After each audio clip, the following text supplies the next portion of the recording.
Il était une fois un petit ogre qui demeurait dans une grande forêt. Il était natif d'Ekaterinbourg.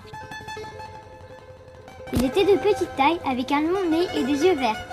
Il était gentil et plein d'astuces. Il regardait souvent des oiseaux et se faisait plaisir. Il avait un rêve. Il voulait devenir pilote de tapis volant. Mais le petit ogre était désespéré car ses parents voulaient qu'il soit un bûcheron, comme tous les membres de sa famille. L'ogre grandit. Il avait décidé de réaliser son rêve.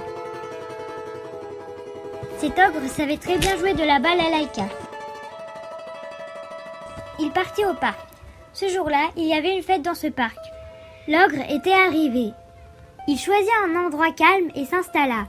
Il était prêt à jouer de la balalaïka pour gagner de l'argent quand, soudain, il aperçut un chapiteau. Sur ce chapiteau, il y avait écrit sur un panneau: Maison de la magie, ici vous pouvez exaucer votre vœu le plus cher.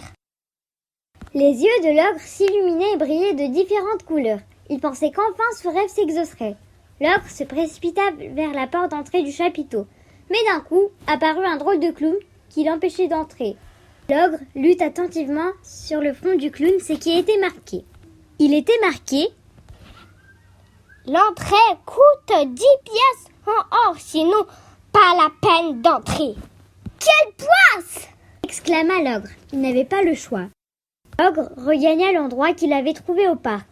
Il mit son chapeau par terre. Il voulait gagner des pièces d'or en jouant de la balalaïka. L'ogre commença à jouer. Il n'avait même pas eu le temps de jouer la 4e note quand un groupe de créatures fantastiques se forma autour de lui pour l'écouter.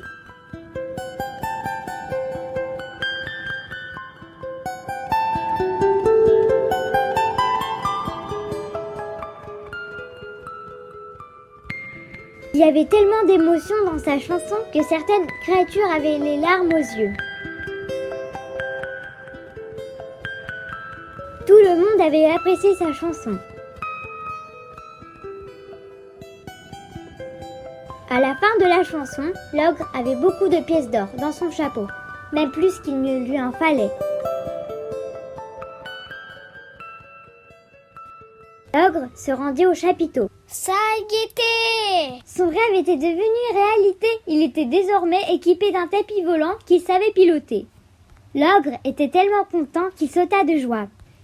Depuis ce jour, l'ogre faisait ce qu'il voulait depuis plusieurs années et ses parents étaient fiers de lui. L'ogre vécut heureux pour toujours.